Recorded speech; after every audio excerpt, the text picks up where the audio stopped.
আজকে আমরা কিছু আনকাউন্টেবল নাউনের কিভাবে কাউন্টেবলে পরিণত করা যায় সেটা নিয়ে আলোচনা করব। এটার আগে আপনি একটু চিন্তা করুন যে আপনি পানি খান, এই পানিটা আপনি যদি কারো কাছে চান, কিভাবে চান? যে আমাকে পানি দেন, না আমাকে এক গ্লাস পানি দেন। অথবা আপনি যদি বলেনও পানি দেন, তাহলে হয়তো সে আপনাকে এক বোতল পানি দেবে, অথবা এক গ্লাস দেবে, অথবা এক জগ দেবে।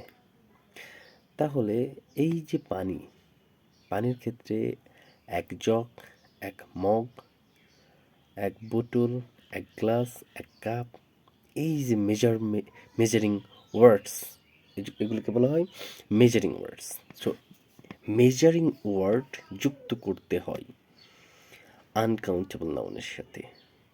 ওকে, তার আগে আমরা জানি যে আনকাউন্টেবল নাউন আসলে কোনগুলি।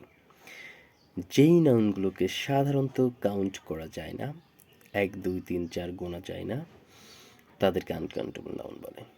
তবে গোনা যায় না ঠিকই, আনকাউন্টেবল নাউনকে অবশ্যই পরিমাণ করা যায়।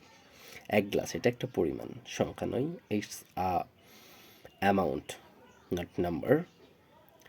সো এভাবেই আমরা যে কোনো আনকাউন্টেবল নাউনকে কাউন্টেবলে পরিণত করতে পারি। তবে এক্ষেত্রে একটি বিষয় অবশ্যই নজরে রাখতে হবে যে যখন আমরা আনকাউন্টেবলকে কাউন্টেবল করব, যেমন ধরুন এ glass of water, it's a singular noun. এটাকে যদি আমরা প্লুরাল করতে চাই তাহলে আমরা কি করব? ভাবুন তো, 2 glasses of waters, 2 glass of waters, which is right?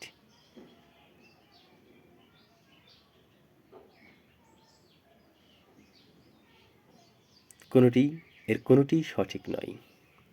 আমাদেরকে আসলে একটু চিন্তা করতে হবে যে গ্লাসকে প্লুরাল করা যায়, পানি যে ওয়াটার সেটা আনকাউন্টেবলই থাকবে। সেই পানিকে কখনোই কাউন্টেবল করা যাবে না, অর্থাৎ একে কখনোই প্লুরাল করা যায় না। আমাকে প্লুরাল করতে হবে মেজারিং ওয়ার্ডকে। So a glass of water এর সঠিক প্লুরাল ফর্ম হবে 2 glasses of water. I repeat, 2 glasses of water. এভাবেই আপনারা প্রত্যেকটি আনকাউন্টেবল নাউনকে কাউন্টেবলে পরিণত করতে পারবেন এবং একই সাথে আপনারা সিঙ্গুলার প্লুরাল হিসেবেও ইউজ করতে পারবেন। ধন্যবাদ।